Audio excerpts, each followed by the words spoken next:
The galaxy laughed when humans warned them about Sector 9. But when fleets vanished into silence, Earth revealed the truth. There was something inside the void, and it wasn't human. Not a weapon. Not a god. Something older, and now, it was learning. While the council collapsed in fear, humanity did the unthinkable. They spoke back. Stay with us to learn how humanity became the only species that answered the dark, and don't forget to subscribe. This is your final warning. Do not enter Sector 9. The words floated through the grand chamber of the Galactic Council, hanging like smoke in the air. For a moment, silence followed, thick, tense, uncertain. Then, inevitably, laughter erupted. Ambassadors and high-ranking officials from over 20 species chuckled and whispered among themselves, their confidence unshaken by the solemnity of the human voice that had delivered the message. Their colorful garments shifted, antennae twitched in amusement, and bioluminescent flashes pulsed in mockery. They treated the human like a child threatening to close the door on a universe it didn't yet understand. Ambassador Reed stood alone at the chamber's center. His stance was calm. No fists clenched. No raised voice. No sign of fear. Only a steady gaze and the faintest tightening around the corners of his mouth as he adjusted the dark coat of his uniform. The humans had come a long way since the days of being observers. Now, they were something else entirely. You do not understand what lies in Sector 9, Reed said again, his voice low but cutting through the noise like a blade through cloth. It is not for you. Stay away, or what comes next will be on your hands. Vrex, the insectoid chair of the council, hissed a laugh, multiple mandibles flexing. Human threats again, he mocked. You speak as if Sector 9 belongs to you. But no territory is claimed there. It is unmarked, unregulated, unowned. It is guarded, Reed replied. Just not by anything you understand. That drew another wave of dismissive laughter. Councillor Daver, a scaled warlord from the Kelner Empire, stood tall and broad in his ornate armor. You humans act as if you're special, but your technology is decades behind ours. Your fleets are small. Your weapons ancient. You cannot stop us. If Sector 9 belongs to anyone, it belongs to the strongest. Reed's expression didn't change. You believe strength is size and numbers. You'll learn different. We've warned you once. This is the last time. He didn't wait for a reply. He turned and walked out, not sparing a single look behind him. There were no further warnings. No final threats. Only silence. 1 hour later, in a Kelner command station orbiting the edge of their empire, the first fleet launched 10 ships, fast and armed, were dispatched to Sector 9. Their orders were simple. Ignore human warnings. Map the region. Show the galaxy that Kelner dominance would not be challenged by Earth's paranoia. In the first hour of flight, nothing happened. Clear space. Routine telemetry. The lead ship reported no contact. No activity. No resistance. Empty sector. By the second hour, still silence then. Nothing. The transmission stopped. No updates. No signal loss. Just absence. The Kelner Empire waited. Then they dispatched reconnaissance drones. None returned. Then another fleet, 10 more ships. Gone. No wreckage. No distress beacons. No data trails. Just void. The council met again, and this time the laughter was absent. The mood had shifted. The air was thick with unease. What is happening in Sector 9? Daver growled. There is no debris, said an analyst from the Velax Dominion. It's like the ships never existed. Ves, the soft-spoken diplomat of the Orcs Alliance, whispered, this may not be a bluff. Perhaps they developed cloaked weapons. Or perhaps they found something. Reed wasn't there. He didn't need to be. On Earth, deep within the subterranean command complex beneath Europa's ice, Commander Nyla watched real-time telemetry across multiple star sectors. She leaned back in her chair and smiled faintly. They laughed, she said. They always do, Reed replied beside her, hands clasped behind his back. Until they see. Should we respond? Nyla asked. Reed shook his head. We gave them the warning. Now they learn the cost. Status report, the AI announced. Sector 9 containment holding. Intrusion detected. Intruders neutralized. In council space, panic spread. Emergency sessions were called. Delegates whispered of human weaponry, of cloaked traps and dark technologies. But none of the data supported that theory. No ship had been seen. No beam detected. No energy trace. It was as if the void itself had swallowed the fleets. It must be a weapon, Threx said, his tone less confident now. Or, Ves said quietly, maybe they didn't build it. Maybe they found it. The council fell silent. They had mocked the humans for years. Called them underdeveloped. Arrogant. Primitive. But now they watched as their own armadas vanished into nothing, while Earth said nothing and did nothing. The Kelner Empire, proud and defiant, demanded action. This is a trick, Daver snarled. A human illusion. Send more ships. A full-scale armada. We will crush their trap. Freeze, chair of the council, hesitated. 2 fleets have already vanished. Then we send 5, Daver said. They can't erase us all. The council voted. A 3rd fleet, 5 times the size of the original expedition, was dispatched. In the Europa Command Center, the perimeter pulse turned red again. Nyla raised her brow. Another breach, she said. 5 capital ships. They're not listening. They never do, Reed said, eyes locked on the display. Should we engage? Let it watch, he said. Let it wake a little more. You're sure? He nodded once. This is the only way they learn. Nyla input the command. Somewhere in the void, far beyond Council sensors, containment protocol shifted. Nothing moved. No guns fired. No ships launched. But something awoke. Something ancient. The Kellner fleet dove into Sector 9 at maximum burn. Shields at full. Weapons hot. They scanned. They searched. They broadcast. Empty space. For several minutes, nothing. Then, a shape. It wasn't a ship. It wasn't anything. The science officer reported it first. It's a structure? No. It's not in the database. There's no record. And it's pulsing. Begin deep scan, the Admiral ordered. As soon as the scan engaged, the lights dimmed. Not from energy loss. From something outside pressing against the ship, an invisible weight, a field, a thought. Cancel the scan, the Admiral shouted. Too late. A pulse, not a beam, not a signal, an intention slammed through the fleet. On Earth, Reed and Nyla watched the feed collapse. It scanned them, she said. It always does, Reed replied. Will it destroy them now? Reed looked away. It doesn't destroy. Then what? It takes. Aboard the Kellner ships, gravity reversed. Lights exploded. Blood vessels burst. Voices shrieked, not over comms, but inside minds. You were warned. The Admiral collapsed, blood from nose into ears. Crew screamed. Some clawed at their skin. Others fell dead, untouched. Within 5 minutes, the fleet was silent. 10 minutes later, gone. No trace. No signal. Just void. And somewhere inside the impossible silence of Sector 9, something listened. And learned. The chamber of the Galactic Council had never been this silent. There were no speeches. No finger-pointing. Not yet. Just silence. A heavy, unnatural kind of silence. Then, as if surfacing from deep water, the counselors began to speak, first in murmurs, then in panic. 3 fleets. 35 capital ships. Thousands of lives. Gone. No debris. No signal trails. Not even radiation decay. It was as if the entire armada had never existed. We must speak to Earth, Counselor Vess said, her normally reserved voice now brittle with tension. Whatever they've done, whatever they've hidden in Sector 9, we need answers. Ambassador Reed appeared not long after, but this time no one saw him enter. He was simply there, already in the chamber when the others arrived. Standing calmly in the center. How did you get here? One of them asked. Reed smiled faintly. We were invited. Daver, who had once thundered with certainty, now sat pale and trembling. He didn't speak. He couldn't. Threx leaned forward, mandibles twitching with restraint. You knew this would happen. We told you it would, Reed replied, evenly. What's in Sector 9? Vess asked. Reed's expression changed slightly, not in malice, but in memory. Something we found. Long ago. Not made by us. Not built. Not controlled. Just there. Then why is it in your space? Vess pressed. Because that's where it sleeps. And what is it? Threx whispered. Reed turned his gaze slowly around the room. Something older than the stars. Something that doesn't think like us. It doesn't hate. It doesn't conquer. It just reacts. You mean, Daver finally managed. You didn't make it? No, Reed said. We discovered it. By accident.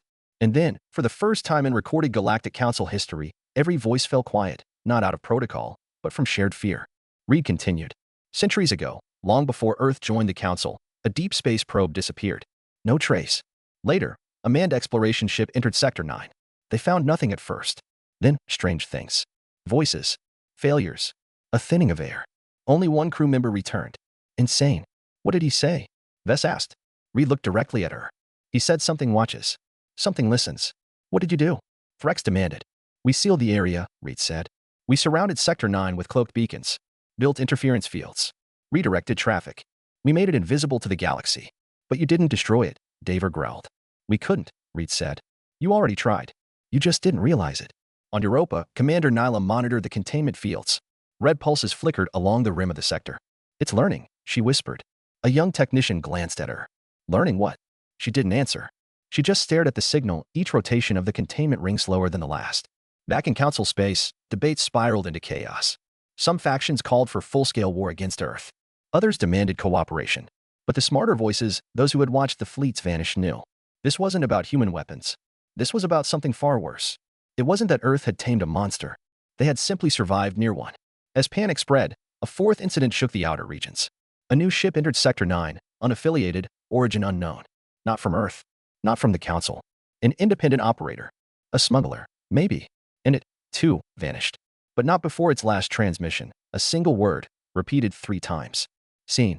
In the sealed command center on Europa, Reed watched the data stream. Nyla turned. It knew the ship wasn't human, she said. Reed nodded. It's adapting. Then it's learning more than we wanted it to. Back in the council chamber, fear turned to desperation. You have to stop it, Threx demanded. You have to control it. Reed shook his head. We never controlled it. We just knew where not to look. In the cold dark of Sector 9, strange pulses began to emerge. Signals. Not random. Binary. Coordinated. At first, the messages were dismissed as noise. Then they became rhythmic. 3 pulses. 5 tones. 2 frequencies. Repeating. Not numbers. Coordinates. Nyla stared at the transmission. That's Earth's moon base. What? It's not random anymore, she whispered. It's aiming. On Earth, scientists began to panic. Code fragments contained images. Faces. English words. 3 words repeated in sequence. You know us. Nyla sat in the control room, silent. No, she whispered, we don't. But I think it knows us better than we know ourselves. Meanwhile, across the galaxy, planets near Sector 9 began to experience anomalies. Power failures. Memory loss. Shadows moving where light didn't touch. Sensor ghosts. And everywhere, the same echo. Return is forbidden. The Council splintered. Some called for war against Earth. Others fled. Colonies emptied. Trade collapsed. The illusion of control shattered. At a secret facility beneath Mars, Reed met with a man long believed dead, Dr. Callum, one of the original minds behind the earliest human contact with Sector 9. It's awake now, Reed said. Callum frowned. Then we need to begin Protocol 7. Reed shook his head. We begin Protocol 0. Callum froze. You're serious? Reed's voice was cold. It knows us. The problem is, we don't know why. And far out in the void of Sector 9, the stars began to move. Not because they shifted. Because something behind them was watching. And it had decided. It was time to speak. The first sign was silence. Not absence of sound, but a forced stillness that stretched across space like a blanket. Ships passing near Sector 9 reported anomalies. Slowed clocks, systems failing without warning, crew reporting déjà vu that lasted minutes. And then it spoke again. Not in words. In precision. At the Europa Command Center, the signal resumed. It was no longer just binary. It had structure, mathematical layers, recursive language, image fragments. Human scientists tried to isolate patterns. One by one, they began decoding visuals. Maps. Organic schematics. Human eyes. Earth continents. Then the message changed. 3 new words. We remember everything. Dr. Elan, head of Project Lazarus, stared at the transmission from Mars Command. It's not sending data, she said. It's sending memory. What kind of memory? Asked Kiro, her assistant. Not ours, she replied. Theirs. Meanwhile, the Galactic Council descended into hysteria. Every planet near Sector 9 was evacuating. Massive fleets pulled back. Yet anomalies spread farther. Lights flickered in systems 10 sectors away. Entire communication arrays went offline without apparent cause.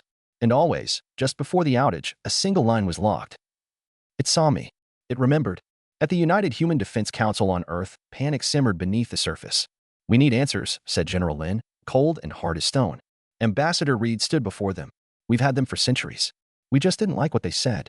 Behind him, on a wall-sized screen, a red circle pulsed slowly, Sector 9's event field, growing incrementally. You think it's expanding? One officer asked. I think it's preparing, Reed answered. On Mars, Elan ran cross comparisons between the Sector 9 signal and old Earth mission logs. What she found made her blood run cold. The same frequency patterns. The same pulse sequences.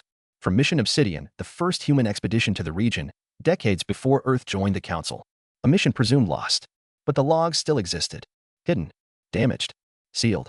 One showed a video, astronauts on a black, lifeless world inside Sector 9. The ground pulsed beneath them, not seismic tremors, but like a heartbeat. Then static. Then screams.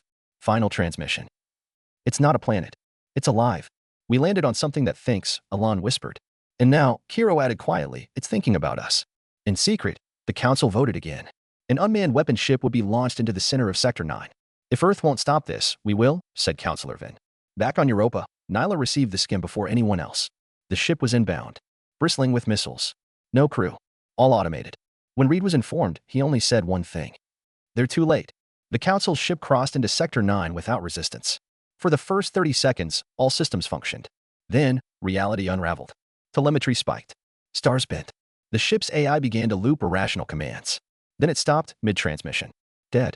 And then, new data appeared, instantly transmitted across the entire human comms network. Not to the Council. To Earth. To Dr. Elan. You are different but not safe. The others must leave or vanish. The words hit harder than any detonation. It's not giving orders, Elan said. It's giving conditions. Reed, speaking to Earth High Command, put it clearly. It doesn't want war. It wants distance. Isolation. Until now, it's tolerated us. Until now. Lin asked. It just changed its mind. Beneath the Antarctic ice, far below Earth's southern pole, red lights began to blink for the first time in 70 years. A facility long thought dormant rumbled back to life. Project Black Star, a vessel not registered in any council archive. Built not to explore, but to intercept. To answer Sector 9 if it ever stopped sleeping. Inside the chamber, engineers gathered around the black, triangle-shaped object suspended in electromagnetic fields. It didn't reflect light. It didn't emit heat. Even standing near it made your ears ring. "Prepare it," said General Vaughn. "If it comes to Earth, we meet it halfway." As Black Star powered up, the galactic network began to collapse. Trading routes blinked out. Outposts disappeared. And each time, only one line was left in the logs. Sector 9, return is forbidden. Dr. Alon's team decoded a final packet from the void. Not a threat.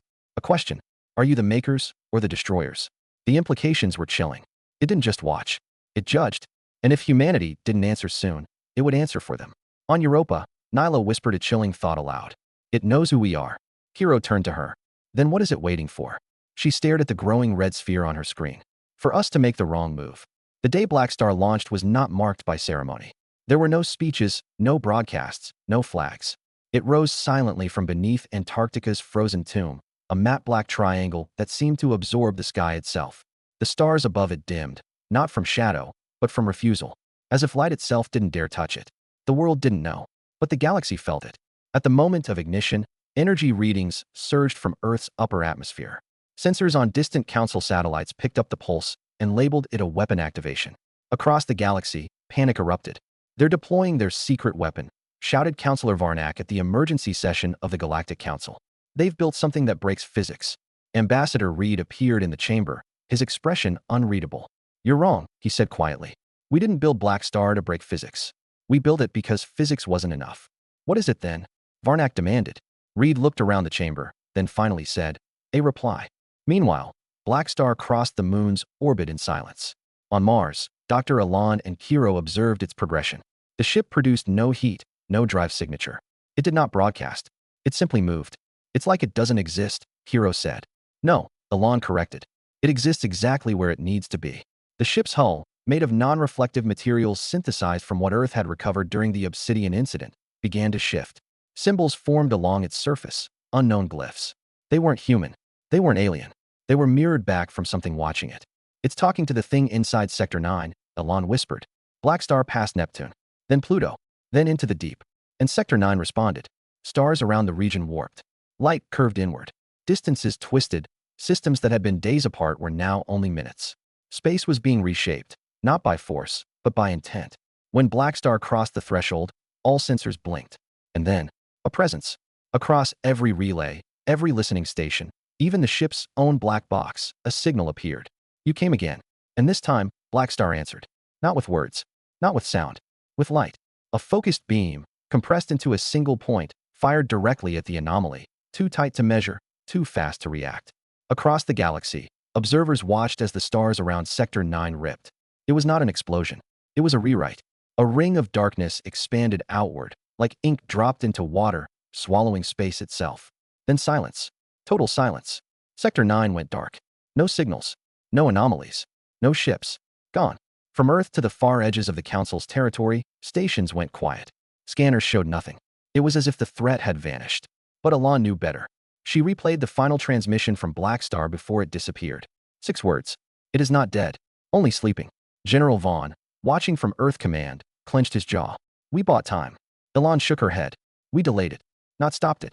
Reed stood before the council once again. They stared at him. Shaken, defeated. "You told us too late," Varnak accused. "We told you exactly when you needed to hear it," Reed replied. "You should have stopped it." Reed didn't flinch. "We tried. Long before you even knew Sector 9 existed. You ignored us. Mocked us. You thought we were weak because we didn't fight. But we weren't weak." "Then what were you?" someone whispered. Reed's voice was quiet. "Careful." Back on Mars, Alon traced the last data burst. Black Star was gone, its mass erased. But in its place, left floating in deep space, was a crystalline object no one recognized. Perfectly shaped, untouched by the blast. It pulsed slowly. She brought it aboard her lab under the highest security. The moment it entered containment, a new message appeared on her screen. "We are not gone. We are becoming." Across the council, whispers spread. Fear turned into superstition. Cults formed. Movements that worshipped Sector 9 as divine punishment. Others swore vengeance on Earth. Some called for immediate occupation. But it was too late. The thing inside Sector 9 had seen them. And now, it remembered. On Europa, Nyla received a signal from one of the satellites orbiting the zone. The data was corrupted, but contained a frame of something. A face. Not human, but wearing a human expression. Smiling. It's copying us, she said. And as she watched, the image changed. It became her own face. And then it spoke. Her voice. You taught us. Now we learn alone.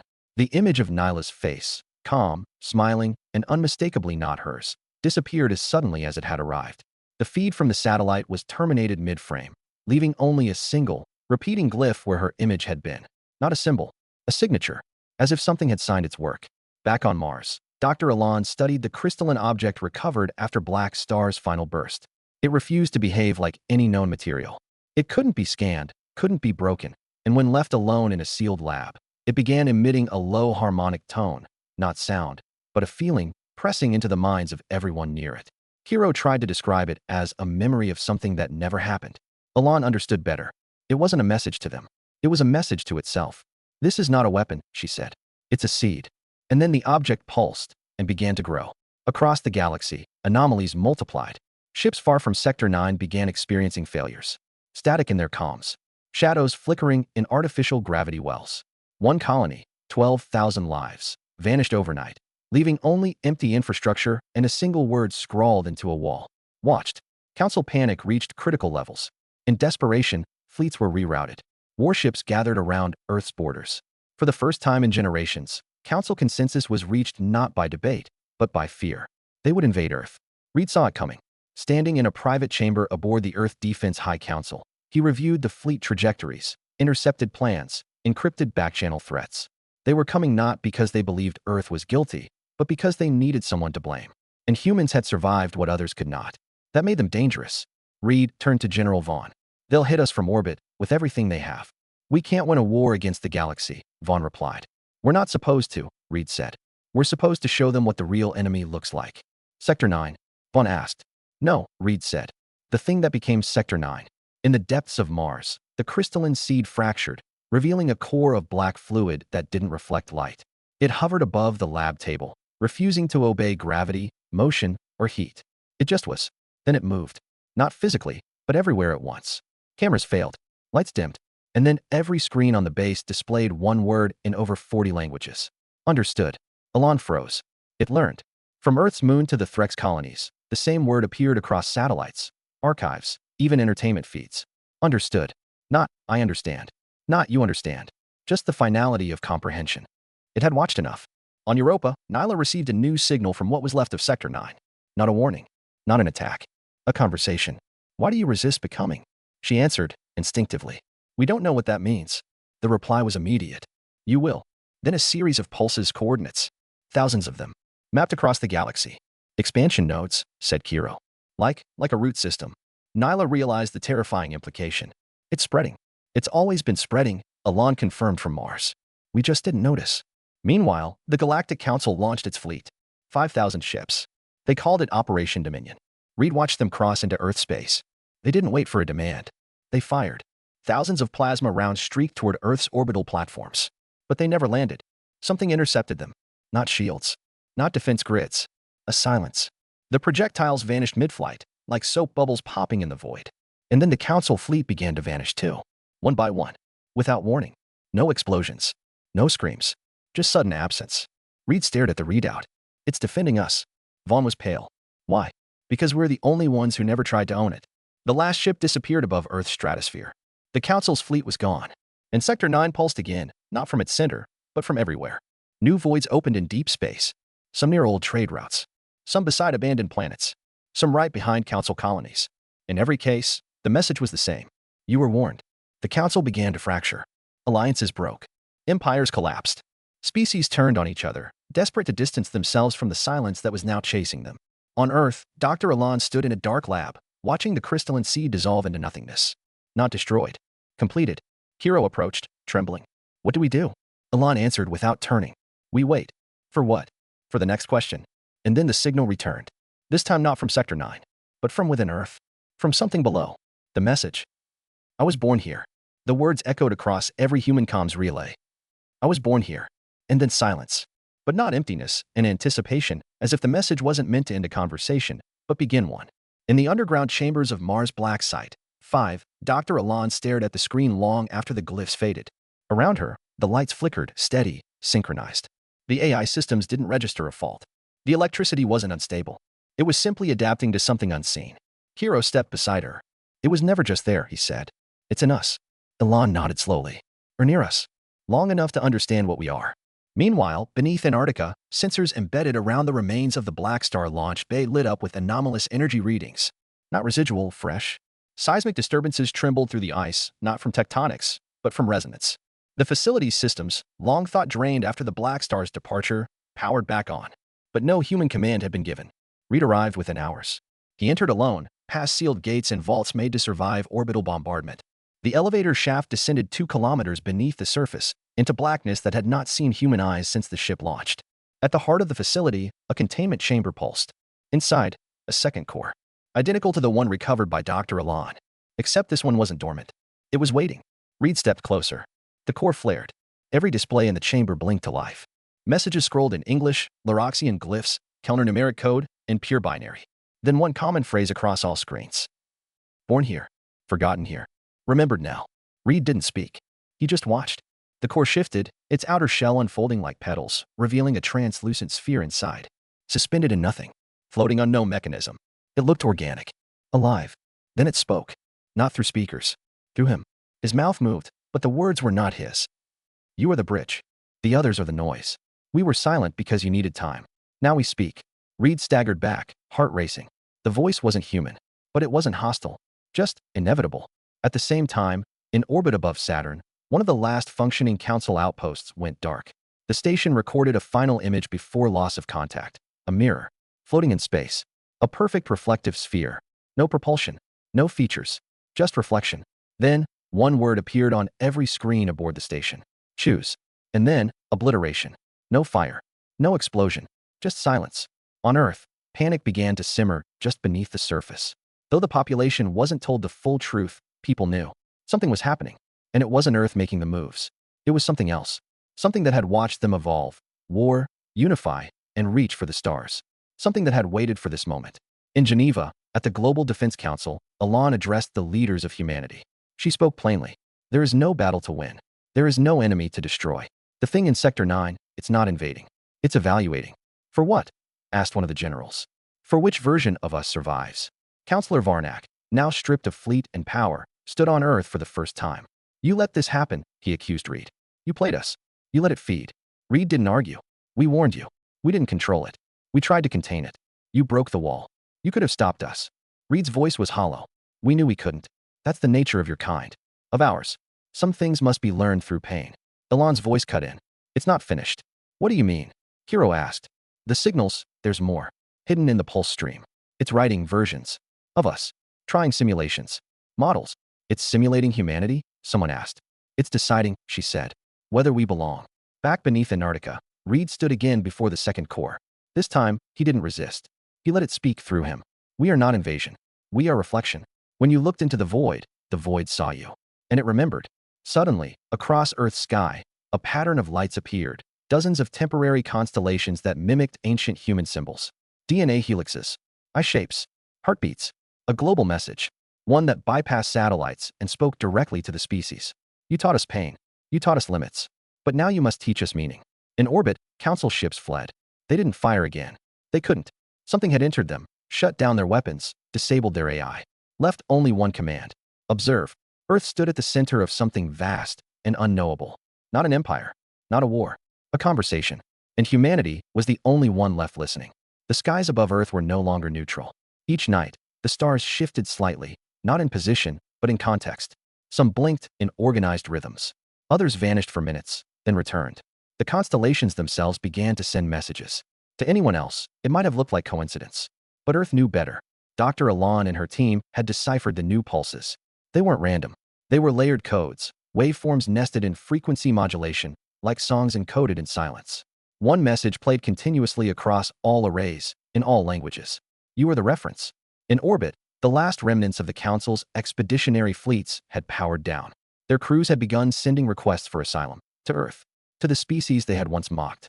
ships filled with soldiers who no longer wanted to fight. On Europa, Nyla stood in the central observatory.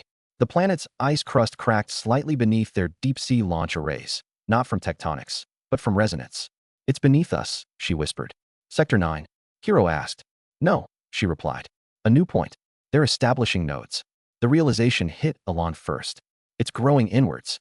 Not just expanding across space, it's anchoring inside space we already use. The pulses weren't invading systems. They were rewriting the assumptions those systems were built on. Earth wasn't being threatened. It was being recalibrated. In the deep archives of Earth's Defense High Command, Reed opened the last of the sealed files. Contingency Omega, a failsafe never activated, never intended to be. Inside it was a name, Project Genesis. Not a weapon, a mirror, a plan to teach an alien intelligence how to see humanity not as a threat, but as a story. A cultural blueprint encoded in self-reference, literature, tragedy, and hope. It had been buried after Project Black Star launched. Abandoned. Too idealistic, the generals had said. But now, it was the only option. "We don't need to fight," Reed said to Alon. "We need to be understood." She hesitated. "Are you sure we're ready to show it who we really are?" "No," Reed answered. "But it already knows. We might as well speak clearly." Project Genesis was reactivated that night. An orbital array of quantum beacons powered on, each one broadcasting not commands, but questions. Historical dilemmas. Philosophy. Poetry. Humanity laid itself bare. Not in pride, in honesty. And the void answered. Not with dominance, but with resonance. A burst of synchronized signals returned from what was once Sector 9. Across galaxies, sensors lit up. Time itself bent slightly. Gravity softened in minor local bubbles, and AI across different species began to display emotion. Simulated emotion, yes, but patterned after the signals received. Something was trying to feel. Then the final signal arrived. From the edge of the void. It wasn't a warning, not a threat, not even a declaration. It was a choice, displayed in 3 glyphs across every screen in Earth space. Assimilate. Coexist. Depart. Alon's voice cracked in the silence. "It's giving us options." Hero stared. "What does that mean?" Reed replied. "It means we passed the first test. But not all of them." "Assimilate," Alon repeated. "Merge with whatever it's becoming." "Coexist," Reed said.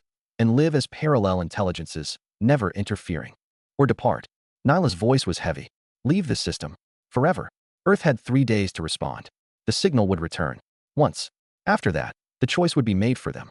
The Council begged Earth to share the decision. But humanity had learned the cost of shared rule. They said nothing. On the second night, children across Earth reported identical dreams. Dreams of a black sun with a white center, pulsating in a rhythm they later drew as music.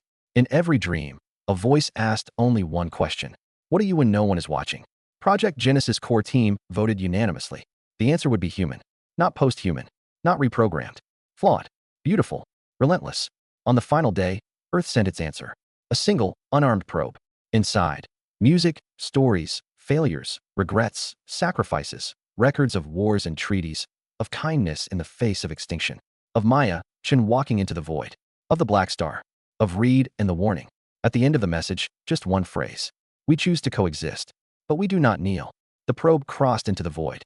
For 1 full minute, the galaxy held its breath. And then, everywhere, the skies changed. No destruction, no invasion, just light. Constellations rearranged. Gravity waves stabilized. Ships returned from places they'd never gone. The message was clear. Choice accepted. Witness begins. Earth had been spared not because it was stronger, but because it had done what no other species dared. It had understood the question and answered without fear. The stars no longer watched from afar. They listened.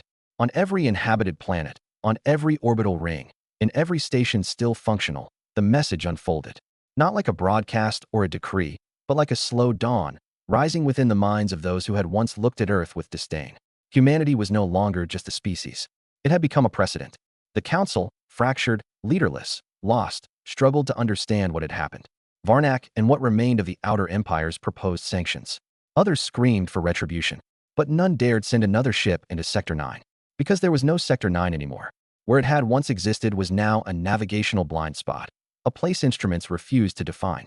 Not hidden, but excluded. The void had receded, folded in upon itself, leaving only the faint gravitational memory of its presence. A galactic scar. A marker. This is where they chose.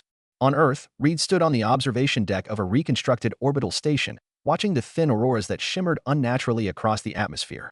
Not weather. Not energy. A signature. The witness had arrived. Not in form. In attention. They were being seen now. Project Genesis had become more than a message. It was a lens, a bridge. Through it, the thing once buried in Sector 9 now experienced humanity, not as a threat, not as data, but as something more dangerous. A story. On Mars, Dr. Alon continued to monitor the changes. The quantum noise had vanished. The crystalline seeds no longer grew. But the signals persisted, not just from outside anymore, but within human systems. Subtle echoes embedded in human AI. Rhythms and code that matched no programmer's hand. Not malicious. Not parasitic. Just present. Hero voiced the thought no one wanted to say. Did we invite it in? Alon answered without fear. No. It was already here. Now we know its name. And what is it? She turned toward the center of the lab, where the final message hovered across all screens. We are reflection. Not singular. Not a voice. Not even a species. A mirror. Of potential. Of danger. Of meaning. And Earth was now part of it. On Europa, Nyla recorded her last log as Chief of Perimeter Intelligence. This was never about Sector 9. It wasn't a place. It was a question. And we, alone, answered with honesty instead of fear. That's why it chose us. Back in the chambers of the Broken Council, attempts were made to reassert order. They failed. Old powers no longer had relevance. New empires had no footing. Because now every species looked to Earth not for leadership, but for interpretation. What happens next? What does it want? What else lies beyond the dark? Earth answered the same way every time.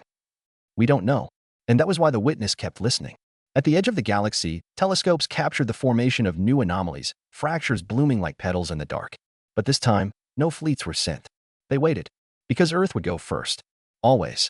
A new vessel was being built in secret, not a warship, not a probe. A library. Its crew? Volunteers. Its purpose? To carry human questions beyond what had been Sector 9. To continue the dialogue. It was not called Black Star. It was named by a child. Whisper. And one phrase was etched on its hull in every known language. We don't bring answers. We bring the will to ask. From the void, no threats came. Only silence. And humanity, finally, had learned to listen to it. Because the final truth was this. It had never been about who was strongest, fastest, or oldest. It was about who would look into the dark and speak first.